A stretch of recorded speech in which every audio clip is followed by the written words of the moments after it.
Hey there, I'm Chris Hogg, and we are live at Inventures, and I am super excited to be sitting down with Lourdes Juan, the co-founder and CEO of Knead Technologies. Thank you for joining us. Thank you so much for having me. So you are very well known in Calgary, but we're going to reach a bunch more people who really need to know about the work that you've done and are doing. So talk to us about Knead Technologies, the business. What do you do?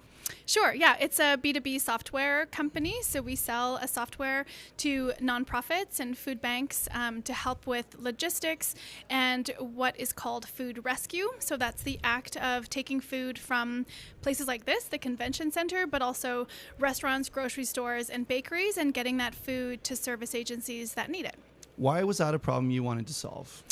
Yeah, globally we waste $940 billion of food per year. 13 years ago, I saw the need to pick up excess bread from a local bakery here. And when we went to go pick it up, it was like 200 pounds of bread, which is pretty shocking when you see it in person and try to stuff it into a Honda Civic. So we did that. We brought it to the drop-in center, and they were going to use it by noon the next day. And so there was a lot of this sort of supply of excess food that I found out through talking to folks that owned bakeries and cafes and then eventually grocery stores. We started a charitable foundation about 13 years ago that grew to be one of Canada's largest food rescue charities. No one was really doing organized food rescue at the time. And we built the software within that charity just to help us grow, help us scale, and help us, bring on more volunteers and just get more people engaged in food recovery, which I really do believe is sort of like one of those steps that we need to pay attention to when we talk about waste management, when we talk about where the food can go. Yeah, you're part of the efforts of we're sitting down with lots of folks, learning about their journey, learning about lessons learned, and there's a big swath of people watching, from the entrepreneur who's starting out her journey to a scale-up founder to someone who's an entrepreneur trying to move in big corporate. And you're solving a really big problem in an important space, and you're using technology, but it's connecting the dots if you're doing things for the first time. I'd love to know a little bit about how you approached figuring out how do you build a platform around a problem that maybe that's not the most obvious place to start. Why was that the direction you went?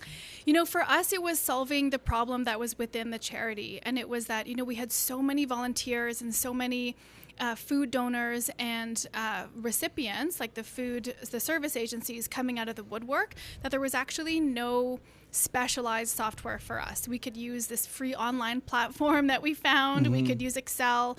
We could use all of these things. But at the end of the day, it was just so inefficient. And when we talk about things like social impact and how we can scale social impact, we need the technology to back that up. Hence, Knead Technologies. Oh, okay. And then it all started with bread. So it's KNEAD. And so we wanted to make sure that this very niche food rescue in this very niche sector had something very specialized and very customized for that sector. It was, with other softwares, trying to fit a square peg into a round hole, and we wanted to make sure we had something specialized. And so that's where it started and grow. Interesting. And a lot of your work has focused on addressing and balancing immediate needs with also long-term planning and growth. How do you go about figuring out, put the fire out today and then make sure it doesn't get worse 10 years down the road? How do you balance that approach? Yeah, it's been really interesting to work in the food waste space and have this conversation, because at the end of the day, we don't want to see $940 billion go to waste. In fact, some of the work that food rescue charities do and some of the work that we support is counting how much is being wasted. And with the technology, what's the day, the time, like when are all these things being wasted, and can we make the operations of that restaurant, bakery, grocery store more efficient so that we don't waste things in the first place. And so while we're solving that immediate need of taking what we have excess and what we have left over today and making sure that's getting used up, there's also this conversation of making sure that we're not wasting at the very beginning, or making sure that we have less waste. And you're also addressing really big, systems level problems outside of the technology. If we pull up to the 30,000 foot view, what is the systemic, have you seen change since you started doing this 13 years ago to now? Like, is the system getting better? I think part of the systems conversation, There's a lot of intersectionality in this work that we do, and so it doesn't only help with getting more food to people that need it, but it also helps in terms of climate impacts, and that's something that our technology tracks. So how much carbon emission is being offset because that food is not being sent to the landfill. And so there's all kinds of these different intersections that we can talk about when we look sort of 30 feet above. I think it's important to, and this is something that we learned from the charitable world, and I think the innovation and social impact in the tech sector is really trying to hone in on too, is it's not one solution, and even with our technology, it's not one solution that's going to fix food insecurity or it's not going to fix food waste, but how do we look at the problem as a whole and try to collaborate and work together with different sectors to make it happen. One of the things that when we get a chance to talk to innovators who are doing new things, radically new things, or trying to change things at a systems level, is checking one's assumptions and looking for new paths, or maybe, I either don't know what I don't know, or maybe what I know is outdated. To what extent, as you've innovated in this space, the whole check your assumptions mentality, is it something that you're finding over 13 years you're going to revisit, or is it do the folks that you work with, is that a needed step to actually make innovation happen? Yes, absolutely. Like the short answer is definitely yes. Like even within our own organization, not a lot of us, including me, come from a technical background. So I'm not a technical founder. We have a CTO. One of our product manager has a theater background. We always kind of talk about, no, it's not going to be 10 people sitting around a table that's going to fix a global problem or problems that kind of come out of that one challenge. It's going to be different people in different sectors and different people collaborating to make sure that we're always testing our assumptions. And I think we can talk about the product when we do that too. If one food rescue organization does things one way, should that be standard for every other organization to do that? Or should we meet folks where they're at to make sure that they have the technology that they need that makes sense for them at that time? So in terms of meeting folks where they're at, you've spoken before about the importance of community collaboration. I know that's very central. What does it actually look like behind the scenes when you're building something innovative? How do you think about community collab? Yeah, actually, it's been really interesting because I think at first we thought, and we still think this, that the product is very much for food rescue organizations, and that's where the B2B SaaS product is going to be aligned with. That's going to be our ideal customer profile. We had all of this sort of like business and tech vernacular when it came to organizing our company. And then we started to find that other people who wanted to be engaged in this work were not only food banks and food rescue organizations. We just finished a massive project with the city of Phoenix where they wanted to figure out how to deploy food recovery software with different people in their community. And so this is like what really fires me up is those types of collaborations that we maybe don't necessarily see right away. They're not totally visible or apparent. But when we look at who cares about climate change and who cares about food not going to landfill and who cares about feeding the 7 million people in Canada that are food insecure, it's people from all different backgrounds and all different sectors. And so now we're looking at municipalities as customers and how they can come to the table and deploy the technology. One of the, you've also built several ventures, and one of the things that I'm curious about, whether you're an entrepreneur or an intrapreneur, succession planning is really important. Scaling beyond an individual or an individual founding team. Yes. Whether you're going to leave one day and let the business run on its own, or whether you're going to just need to scale. How do you think, with all the stuff you've done, so many different ventures and approaches, how do you think about building beyond just you? Yeah, I actually I talk about this all the time because I'm such an anti-CEO. Like if you talk to anyone I work with, they're like, oh, we don't work for her. We kind of work together on things. It was sort of the impetus of me leaving the charity, was sort of I wanted to iterate the work in a different way, and I knew the charity had such a great succession plan and such a great governance and board in place that I knew it was the right time for me to step down. I want that for every venture. I want that for every company where I love that 0 to 1, and if I can take it from 0 to 1 and then make sure that there's a really good succession plan in place with people who are like bigger, better, and smarter than me, that's what actually fills my cup the most. I'm also, the journey of being a founder, whether you're building a large venture or a small one, can be very taxing on one's mental health. Mm-hmm. And I know that you're here at Inventures to talk a little bit about that. I think from the fundraising lens, yes. What have you seen, like whether it's your own journey or other entrepreneurs that you work with and leaders, whether they're entrepreneurs, can you talk to us a little bit about the navigating the mental health journey? Yeah, so this is what I was speaking about in Inventures earlier today, and it was really about what is that intersection of particularly fundraising. I'd never fundraised in a company before. All the other 5 companies have been bootstrapped. And so not only was I new to tech, I was new to fundraising. And I think the major learning from that, and I talked about it this morning, is that the fundraising and getting investment into your company doesn't define you as an entrepreneur, and it doesn't define you as a person. If I ended up not closing our round, that would have been okay too.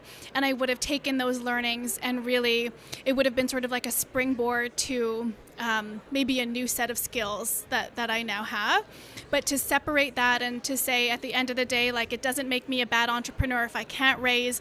It doesn't make me less of a founder, a CEO, even a mother. Like, it doesn't make me less than. And I think that was one of the biggest lessons that helped my mental health, was making sure I separate those two, that my identity and no one's identity should be caught up in things like investment or fundraising. It is one part of what you do, and it's always, part of the larger part of your story. But you have to take an explicit step back to acknowledge that is super important. Yeah, so it was after the fog of the fundraise actually happened, or right before, when we had some really good leads and we kind of knew we were going to close, but it was still a bit precarious. I actually needed to take that step to think about it from that 30,000 foot view to really say, this isn't who I am, and it's not going to define who I am. It's going to be something that I do, and something that I want to talk about, especially for other founders who are underrepresented, where it's hard for them to get funding.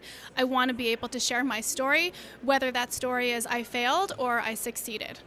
I think for entrepreneurs who are watching this, hearing, multiple ventures, bootstrapped all of them, first time fundraising, how do you go about learning that if you haven't done it before? What was your journey of figuring out how to raise capital? A lot of it was a lot of conversations I had with people who had either raised and succeeded or raised and failed. I also was an accelerator junkie, so I took, I think, 7 accelerator programs. Did they work? Some of them were better than others, for sure. And some of them I just hit at the right time. It was like what I needed at that time. And I wouldn't even recommend it for someone in the future, but it's what I needed. And so I do think saying yes to those opportunities are helpful, but there's probably more of a balance. If I were to think back of what I could have done better, there was probably more of a balance. I didn't have to say yes to everything. But you're at that stage of fundraising where you're just groveling for money at one point. The founder-funder imbalance is so, that power imbalance is so much on the funder side of things that you almost want to say yes to everything to see if it, see what could come of it. But I think actually having those boundaries in place is something I would do differently in the future, not only for the company, but for my own mental health. I also know from personal experience, but also tons of entrepreneurs have shared their stories of raising the right kind of capital, whether it's smart money or the right kind of value creation. Yes. What was your approach to, multiple companies built? Now you're going to be working with someone. The intentions are different. The goals, whether it's an exit or whatever the outcome is, can vary. How do you go about aligning fit? How did you know it was the right fit for you? So I will not give myself any credit for this. I don't think I did. I was really going after that traditional venture money. And honestly, the doors were closed for me because traditional venture money didn't want to invest in a mission-driven company. And so in hindsight, I'm so glad we got 117 no's from different VCs. 117? Yeah. Yeah, wow. It was really, those were first time meetings that eventually led to no's. And then we landed 3 really great social impact investors. But I'm sort of glad that it happened that way. It was really, really hard and really trying, especially because with fundraising, you get so many no's and you just feel smaller and smaller and smaller. Yep. And then if you're, you're mission driven like we are, there's a social impact component where you're like, does anyone actually care about the planet? Because this is, why we're doing this. Does anyone care that families are going to bed hungry? Like no one wants to put their money where they say that they want to. It was a lot of like pats on the head, like, great that you're doing good work. Why didn't you keep it in the charity? I mean, there were so many things that were against us. Is it, going back to checking assumptions, is there still the mentality that social good and company performance are separate things, or economic performance? I think that there's like this new sort of social enterprise wave of support and folks and companies that are coming out of the woodwork that are really testing that assumption. Because I think before, people think, oh, you're going to do good work, you should do it within the nonprofit sector or a charity. But in fact, there is a lot of money to be made, and you can grow your impact and your revenue at the same time. And why wouldn't you want to do that? Yeah. Especially in this tumultuous political climate and everything that's happening with our planet. Like, why wouldn't we want to do two things at once? And I think that founders are really good at figuring out how they can do that and how they can make it impact, but also making sure we have the return. I'm also intrigued by like a social good or a purpose-driven business also it's a different way of developing a relationship with your customer base or your audience. If we believe in a core purpose that we share, I'm probably here for the long run, whereas it's less transactional. That's my assumption. Is that true? Absolutely. Yeah. It's very relationship built. And this is, that social change and that impact and sustainability of that impact is going to actually happen more when you're less transactional and more relational. And that's the kind of capital actually that you want to bring to the table too. It's more patient capital. So when all of those traditional investors didn't see that we would 10x to $1 billion in 3 years or whatever exit they're looking for, that actually aligned really well with me. It was hard to take the no, but at the end of the day, it was like, that's not actually going to be sustainable social change. Like, if we want to make sure that we can do this for generations that we haven't met yet, then we have to make sure that we're in it for the long game. How does it test your own resilience on doing social good and needing to take capital? Was there ever a moment in time where you thought, maybe I should do this differently? Yes, there was. And even like social entrepreneurs will come to me now and I will really like look at their business and say, do you even need to raise venture money? Like, can you do this on your own, or is there different forms of capital that you can inject into your company that doesn't have to be venture backed? What does that look like? And so I don't think that with a tech company, like with our company, we really want to go at the speed of technology and at the speed of venture. So we needed that venture. But I do think that there's other ways of doing it that may align better with the company. It just depends on what you're working on. How do you measure the progress or success if you're dealing with systems level change in laggard industries, or where just, old systems, old habits die hard? Mm-hmm. How do you go about like an entrepreneur's journey where she or he will wonder, like, is it working? How have you measured your own success? Yeah, I mean, I think that's a really tough question, because I don't know, like, if we have been successful yet. Like I know it's so many things, but I know at the end of the day, like, I've built all of these companies, they have a social element to them. I think part of the success is that company still around? Does it have a great succession plan? Like, those types of more anecdotal things, not things that are like numbers based or quantitative. It's more like, do people, for us, it's like, do people see food recovery and food rescue as a thing? I would love to, in like 2 years, walk into a room and I want everyone to know what food rescue is. And I want everyone to be cognizant of food waste in their own homes, at conferences, like those types of things. And it would be really great to see that as an indicator of social change. We talk about this all the time, but in like the 90s, in the 80s, no one really talked about recycling. Mm-hmm. In the 90s, no one really talked about compost. And now those things are commonplace. When we think about where food should go or where materials should go, everyone kind of knows the separation. Food recovery, I think, is going to be that next thing that people talk about. And we're going to be more cognizant about what we put on our plates and how we distribute that food. So I'd love to wrap up with some next steps for where you go next. Yeah. Your funding round was closed recently? Yes, in December. December. Okay. So how do you deploy the capital? What is next for you? Yeah, so capital deployment mostly went into product because we're talking about food rescue organizations kind of choosing their own adventure. So we've built out a bunch of different features. Also looking at partnering with other municipalities, Arizona and beyond, with sort of the tumultuousness of the U.S. right now and that political climate. We're looking at going overseas quicker than we thought we would. So we have feelers out to the UK, Dubai, Australia, New Zealand, those types of places. And for folks watching this and maybe they want to help or reach out, what's the, like, who's the right kind of fit for a partnership for you? Yeah, I mean, we'd love to talk to offices of innovation or offices of sustainability within municipalities, but also if you have volunteered with a food bank, if you know someone food bank or food rescue organization related, we'd love to see what we can do to get their tech stack in good shape. That's great. Congratulations, Lourdes, and thank you so much for joining us to share the journey. Yeah, well, thank you so much for having me. Great. For more information on this, you can visit digitaljournal.com. We'll see you next time.